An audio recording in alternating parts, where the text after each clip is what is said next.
recevons ce matin Muriel Pénicaud, ministre du Travail. Bonjour. Bonjour. Merci d'être avec nous. Nous sommes dans la rue pour faire reculer le gouvernement, disent conjointement Philippe Martinez et Jean-Luc Mélenchon. Allez-vous reculer ? Je crois que tout le monde a compris que la réforme pour le renforcement du dialogue social, la loi, les ordonnances, c'est le fruit d'une annonce de campagne d'Emmanuel Macron, qui est devenu président de la République, avec ce mandat, l'Assemblée nationale aussi, et donc le gouvernement nous mettait en œuvre ce que les Français nous ont demandé de faire. Donc on ne va pas reculer. Donc les manifestations ne changeront rien, la mobilisation ne changera rien. Nous avons passé 300 heures de concertation avec les partenaires sociaux. Alors, un syndicat, et je respecte tous les syndicats, le deuxième syndicat en France, décide de manifester dans la rue. C'est son droit le plus légitime. Je n'ai pas de commentaire à faire là-dessus. Oui, mais vous ne reculerez pas donc. Mais reculer par rapport à quoi? Par rapport à la concertation qu'on a fait, par rapport au mandat que l'Assemblée nationale nous a donné, non. Mais est-ce que les décrets d'application modifieront les textes? Alors, les décrets d'application précisent certains éléments. Il n'y en a pas beaucoup. Parce qu'on a voulu une loi qui soit applicable immédiatement. Oui. Donc, avant la fin du mois de septembre, la loi sera publiée et l'essentiel sera applicable. Et puis, dans les semaines qui suivent, il y a un certain nombre de décrets qui préciseront certains points. Bon, ils pourront évoluer, c'est ce que dit Laurent Berger. Les décrets, on va les... Oui, on a encore des discussions là-dessus. Et ratification par le Parlement en octobre, c'est cela? La date, c'est le Parlement qui la fixe. C'est le Parlement qui la fixe. Bien, est-ce que cette nouvelle loi travail, si elle est appliquée, fera reculer le chômage de masse? Alors, elle va contribuer à faire reculer le chômage de masse. Elle ne peut pas faire reculer à elle seule. C'est-à-dire, le droit du travail, c'est pas une baguette magique par rapport au chômage. Mais c'est indispensable. Il faut faire en même temps, on en parlera peut-être, la réforme de la formation professionnelle, de l'apprentissage. Évidemment. Voilà, c'est un ensemble. Et de l'assurance chômage. Et l'assurance chômage, c'est un ensemble. Par contre, ça contribue, pourquoi? Parce que l'emploi, il vient des entreprises. Les entreprises, elles doivent avoir accès, elles doivent pouvoir accéder au marché, investir pour créer de l'emploi. Et donc, pour accéder au marché, il faut aussi de l'agilité. Et donc, ça va contribuer à plus d'agilité, plus de confiance aussi. Cette loi, elle aide notamment les petites et moyennes entreprises qui représentent la moitié des salariés en France, et c'est là où il y a le plus de création d'emplois, à être en confiance pour pouvoir investir, créer de l'emploi. La reprise arrive, on a un début de croissance qui se consolide. Simplement, il faut que cette croissance, elle se transforme en emploi. Et pour ça, elles vont être soutenues et elles vont avoir plus confiance pour le faire. Donc, je vois que vous insistez beaucoup sur les entreprises. Est-ce que c'était votre première question? Oui, non, mais je vois. Non, mais très bien. Martine Aubry vous répond, on reprend les vieilles recettes des années 80 du MEDEF.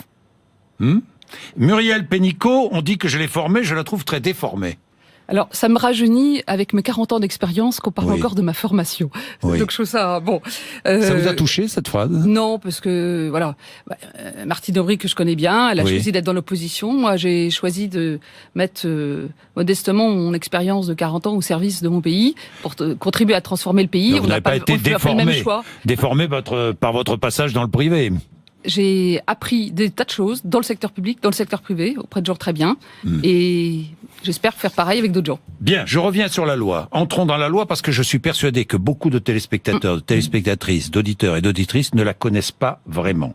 Alors, ça va être très simple. Je vais vous poser des questions très précises. Très précises, c'est un pléonasme. Précises. Alors, primauté des accords d'entreprise, dans quel domaine? Alors, la primauté des accords d'entreprise, ça veut dire quoi?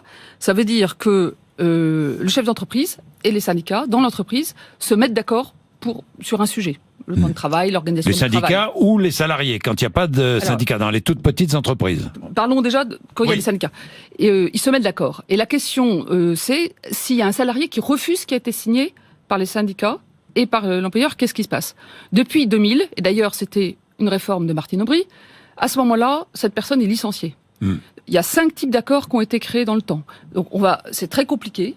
Donc ça, c'est le moins qu'on puisse dire. Franchement, je défie à peu près quiconque d'y comprendre quelque chose. On va les simplifier en les regroupant et on va donner plus de droits, pas simplement au chômage, mais aussi à la formation, en rajoutant 100 heures de formation dans le compte personnalisé de formation de ceux qui sont dans ce cas-là. Donc c'est pas nouveau que la primauté des accords sur le contrat de travail, mais on va le rendre plus simple et surtout plus de soutien aux... Oui, mais je vous pose une question précise.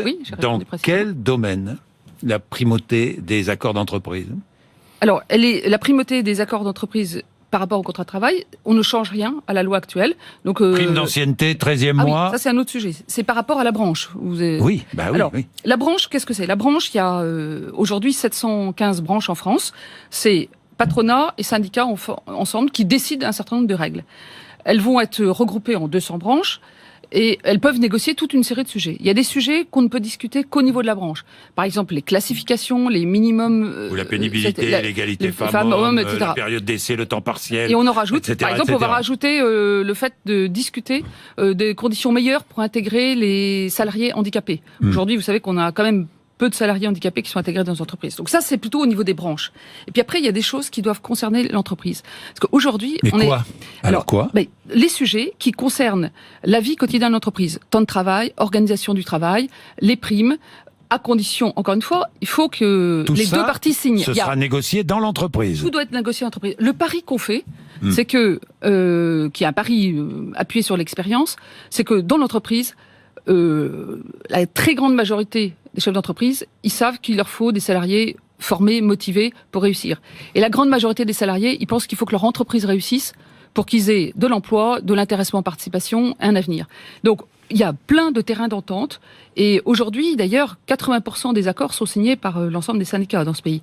Donc, je pense que le projet de loi, il vise à faire confiance aux acteurs de terrain et à dire, tant aux chefs d'entreprise qu'aux salariés et leurs représentants, leur dire, écoutez, tout n'a pas à être décidé par un texte à Paris. Il y a des sujets plus nombreux où vous avez plus ce qu'on appelle le grain mood, la possibilité de définir ce qui est, pour le bien commun de l'entreprise et des salariés, vous concerne, vous directement. Donc, finalement, c'est de la démocratie sociale. Hein. Oui, les branches fixeront les modalités des CDD aussi. Hein, on est bien d'accord. Et le recours au CDI, dit d'opération, de chantier, comme on veut. On est bien d'accord. Oui, parce que le but, c'est de sortir de la précarité plus de gens. 85% des salariés en France sont en contrat à durée indéterminée. CDI, oui. Mais CDI. Mais dans ceux qui essaient d'entrer sur le marché du travail, notamment les jeunes, 80% des emplois qui sont proposés, c'est en CDD et en intérim. Donc il faut trouver différents moyens pour que les commandes se transforment en embauches plus permanentes. Et pour ça, c'est intéressant que les branches définissent des modalités parce que les secteurs sont très différents. La boulangerie et l'aéronautique, c'est pas les mêmes conditions. Oui, mais les branches pourront permettre plusieurs renouvellements de CDD. Oui, mais vous... Et fixer la durée des CDD. Oui, mais les branches... Aujourd'hui, il y a des limites. La loi interdit le renouvellement. Oui, enfin, si c'est abusif, de toute façon, le juge jugera que c'est abusif. Mais ça restera. Mais la question, c'est soit on fait pas du tout confiance, ni aux syndicats, ni au patronat. Oui, à ce moment-là, faut faire un pays administré, oui, que de la fonction publique, et puis tout ira très bien. Enfin, c'est absurde. Oui. Soit on dit, comme d'autres pays l'ont fait, hein, on ne fait pas non plus quelque chose d'hasardeux, soit on fait confiance que... écoutez, je connais bien les organisations syndicales représentatives en France, je ne les imagine pas accepter n'importe quoi dans une branche, et réciproquement, je connais du côté patronal, t'as des gens qui savent très bien qu'il faut un équilibre et un dialogue social, et que finalement, la performance économique et le progrès social, ça converge. Pas toujours, quelquefois c'est divergent, mais très souvent ça peut converger. Et c'est ça qui se passe dans une branche, et c'est ça qui doit pouvoir se passer plus dans les entreprises demain. Alors, 2 questions encore, et nous allons passer aux autres réformes sur cette loi travail. Plafond et plancher pour les dommages et intérêts au prud'homme. Le risque... Est-ce que vous n'incitez pas... Oui, juste, je voudrais donner un exemple, pour que ce soit plus concret. Il y a quelques semaines, j'étais dans une entreprise de menuiserie industrielle, qui font des grandes fenêtres. Oui.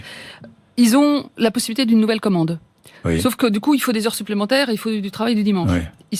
Donc, ils négocient avec les syndicats quoi ? Les syndicats disent oui, mais à ce moment-là, on embauche des femmes, parce que dans notre bassin d'emploi, les femmes n'ont pas de travail.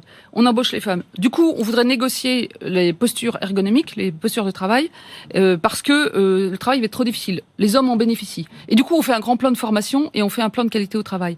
Et bien là, ce genre de choses, ça doit pouvoir se multiplier. L'entreprise a pu prendre la commande, ça a créé de l'emploi, ça a créé de la formation, ça a amené du plus.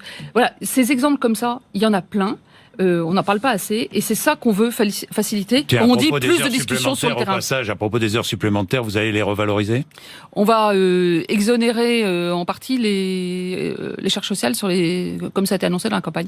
Oui, exonérer, c'est-à-dire les charges sociales sur les heures supplémentaires ? Oui, les modalités ne sont pas encore définies. Donc, c'est-à-dire quand les modalités pour encourager parce qu'aujourd'hui, les heures supplémentaires sont... Elles sont payées plus, et elles resteront payées plus, et la question c'est les cotisations. Elles ne seront pas payées encore plus. elles seront. Le sujet, c'est est-ce qu'on baisse en partie les cotisations salariales, puisqu'on va le faire de façon générale sur le travail. En partie, non, on les baisse totalement, les cotisations salariales. Oui, mais je parle des heures supplémentaires. Oui, et on les baissera pas totalement sur les heures supplémentaires. Je reviens du coup au point d'avant. Oui, on va baisser, et ça, dès le 1er janvier, ça va être sensible pour les salariés. Oui. Il va y avoir une vraie augmentation du pouvoir d'achat. Mais sur les heures supplémentaires. Et sur les heures supplémentaires, je vous dis, les modalités sont pas définies, mais je vous le dirai quand ça sera défini. Hein. Bon. Oui, ça, on est bien d'accord. Plafond et plancher pour les dommages et intérêts au prud'homme. Le risque, inciter les entreprises à licencier? Alors, aujourd'hui, il y a 150 000 salariés qui vont au prud'homme parce qu'ils estiment qu'ils ont été licenciés dans des conditions qui ne sont pas acceptables.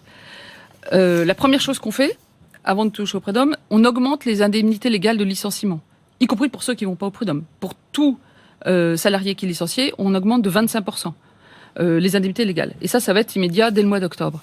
Ensuite, pour ceux qui font un recours au prud'homme, effectivement, on va en gros rentrer dans ce qui est la majorité des pays européens avec un plancher et un plafond. Le plafond qui est choisi correspond à la moyenne de ce qui est fait, qui est reconnu dans les conseils de prud'homme aujourd'hui. Pourquoi on fait ça? On le fait pour les salariés et pour les entreprises.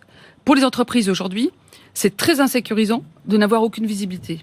Or, les 3/4 des recours, ils concernent les TPE et les PME, les petites entreprises.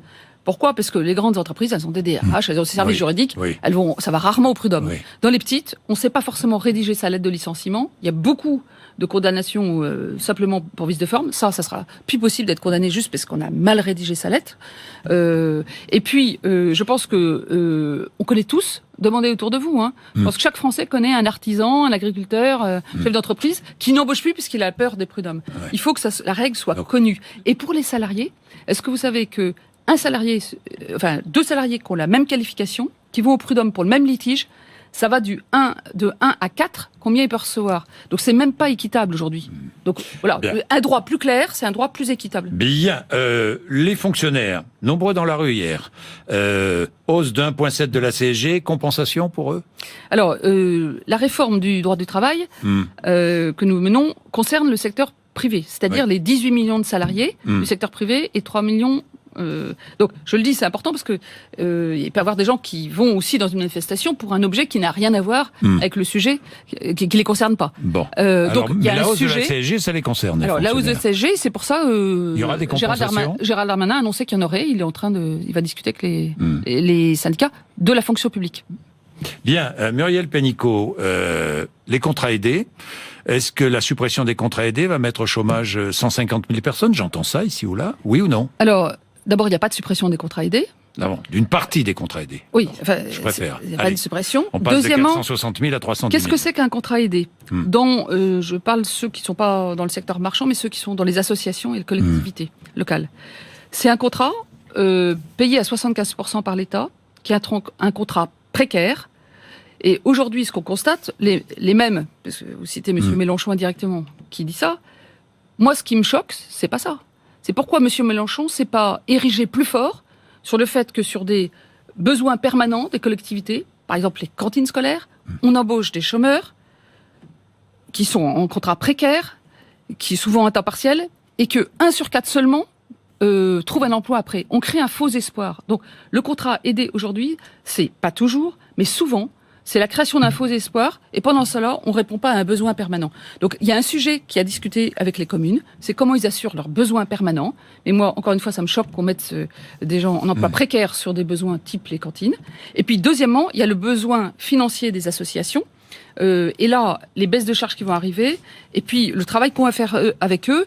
Moi, ce que je souhaite, c'est que les contrats aidés, à partir de 2018, ça soit vraiment des tremplins. C'est-à-dire qu'on sélectionne ceux où il y a un projet d'insertion, un projet de formation. C'est ça qui donne une chance de trouver un emploi. Prochaine réforme, apprentissage, formation professionnelle, c'est pour quand?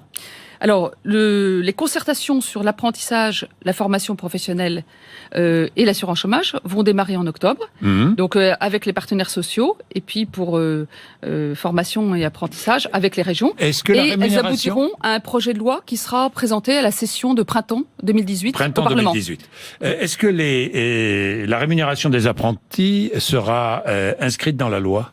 Alors, il y a toute une série de sujets qu'il faut traiter.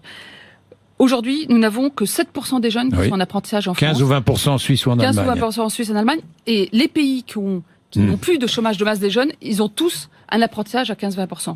Donc, la question, c'est comment on lève tous les obstacles pour arriver. Aujourd'hui, les jeunes, ça commence par les jeunes et les familles. Est-ce que les jeunes et les familles savent que 70% sont embauchés en CDI après l'apprentissage? C'est une des meilleures voies. Et avec la transformation des métiers qui arrivent, vous savez, la meilleure sécurité, c'est vraiment la compétence, c'est la formation. Aujourd'hui, il y a 5,6% des gens qui ont un bac+2 qui sont au chômage.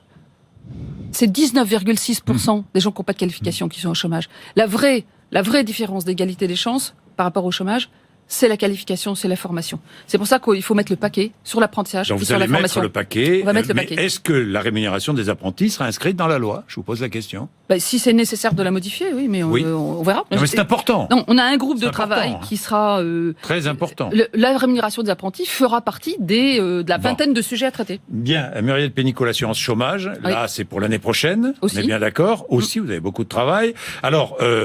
Assurance universelle, si j'ai bien compris, puisque les indépendants, professions libérales, les commerçants, enfin, etc., les agriculteurs, les artisans, les entrepreneurs bénéficieront du chômage.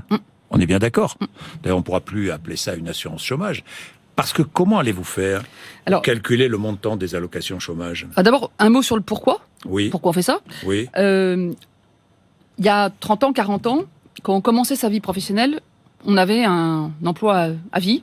Souvent dans la même entreprise, et en tout cas dans le même statut. On pouvait être agriculteur, on pouvait être artisan, on pouvait être journaliste, etc., fonctionnaire. Tout ça était à vie. Aujourd'hui, il y a beaucoup de gens qui passent à travers des statuts différents. On peut être entrepreneur un jour, salarié 3 ans plus tard, ou l'inverse. Donc, mais toute notre organisation de protection des salariés a été organisée par statut historiquement. Donc, aujourd'hui, il faut que ça soit lié à la personne. C'est-à-dire que quelqu'un qui est salarié, qui va prendre un risque entrepreneurial, il a ce risque des affaires, ça c'est normal, c'est ça l'esprit entrepreneurial, mais qu'il soit assuré que s'il y a un problème, il a un filet de sécurité. Ouais. Et donc c'est ça. Donc droit au chômage. Donc le droit au chômage. Et droit au chômage, droit à la formation, etc. Oui. Donc c'est ça qu'il faut améliorer et sur lequel on va travailler avec les partenaires sociaux. Donc droit au chômage pour tous, on est bien d'accord? Droit à l'assurance chômage. Non, droit au chômage, non. Droit au travail. Droit au travail pour tous. Oui, le but c'est le travail. Oui, mais dites-moi, comment allez-vous calculer les allocations chômage? Eh bien, parce que je comprends pas. Eh Plus de cotisations payées par les salariés. Alors, vous avez vu pour le Code du travail qu'on n'a pas donné, on n'avait pas des réponses sur tout avant de poser les questions. Ouais. Et ben c'est pareil. On va passer des centaines d'heures de concertation. C'est aussi pour avoir les meilleures idées, pour voir comment on va faire. On part de cette intuition forte qui a été une promesse de campagne que tous puissent, quel que soit le risque qu'ils prennent, avoir un filet de sécurité dans la vie. Je crois que les Français, ils attendent un filet de sécurité. Ils attendent de la liberté et la capacité à être audacieux, mais aussi des filets de sécurité. Et je pense que l'assurance chômage est essentielle. Et l'autre volet, c'est la formation. Mais le financement. Oui, le financement, les modalités, la gouvernance, tout ça, on va en discuter. Non, mais je reviendrai vous en parler. Quand même. Je reviendrai vous en parler sur le financement. Oui, mais vous avez déjà travaillé dessus. Moi, je suis profondément convaincu de la concertation. Oui, non mais et donc, moi aussi. Mais vous avez des idées que vous pouvez confronter à d'autres idées. Oui, mais je les confronte d'abord avec les gens à qui je fais la concertation. Bon. Et la gestion de l'assurance chômage à 3 ? La gestion de l'assurance chômage, si elle doit évoluer, ça sera une conséquence de ça. Mais à 3 donc. Il faut pas mettre la charrue avant les bœufs. Il faut d'abord dire c'est quoi l'ambition, comment on fait avec l'indépendant, et du coup chômage pour tout le monde. On a droit à l'assurance chômage. Oui, droit à l'assurance chômage pour tout le monde. On est bien d'accord. Oui, mais et du coup comment on fait? On va aussi discuter de ça. On va aussi discuter de ça. Oui. Est-ce que les partenaires sociaux? Mais est-ce que je me trompe lorsque je dis gestion de l'assurance chômage à 3 ? Je me trompe ou pas ? Je sais pas. Vous ne savez pas, mais si vous savez. Mais non, mais vous ne attendez. Voulez pas me dire. En France, on adore. Non, dès qu'on fait une réforme, on veut parler des institutions. Non, mais pardon. D'abord parler de l'enjeu. Excusez-moi, Muriel Pénicaud. Enfin, si j'ai bien compris, plus de cotisations pour les salariés dès le 1er janvier. Non, mais attendez, plus de cotisation chômage pour les salariés. Le même droit. Dès le 1er janvier. Je rappelle, c'est le même droit. Oui, non, mais d'accord. Mais auditrices, oui, mais il va falloir financer. Il va y avoir un trou. Oui, c'est la CSG qui va financer ça. Oui. Ça, c'est la CSG. On va voir. Et ils vont gagner. Moi, j'attends de voir comment. Un salarié qui touche 2 000 € par mois, c'est à peu près le salaire moyen, par la baisse des cotisations, même avec l'augmentation de la CSG, il aura plus 500 € l'année prochaine. Bien. Muriel Pénicaud, l'information judiciaire, vous attendez être mise en examen un jour ou pas? Non. Je suis extrêmement Si sereine. vous êtes mise en examen, vous démissionnez ou pas? Attendez, c'est moi qui ai lancé l'enquête. Oui. C'est moi qui ai donc Il y a eu déclenché appel cette d'offres ou enquête. pas dans cette affaire? Il y a eu C'est- appel d'offres ou pas? Il n'y a pas eu appel d'offres et quand on m'a alerté sur ce sujet, c'est Oui. une erreur. Oui. C'est moi qui ai déclenché une enquête, un audit. Ensuite, il y a une inspection des finances qui ont auditionné 30 personnes. Erreur, parce et qu'il n'y le a pas eu juge. d'appel d'offres, Voilà. on est bien d'accord. Eh bien, donc moi j'ai fait mon travail de directrice générale, c'est de faire une enquête, de faire un audit indépendant. Ensuite, l'inspection des finances a confirmé cet audit. Maintenant, c'est normal, c'est la procédure, La justice. c'est la justice, Travail. c'est normal. Tout organisme public où il y a une erreur, ça doit être signalé. Et j'ai tout à fait confiance dans la justice et je suis très sereine. Bon, merci Muriel Pénicaud, Merci. 8h56, merci d'être venu nous voir.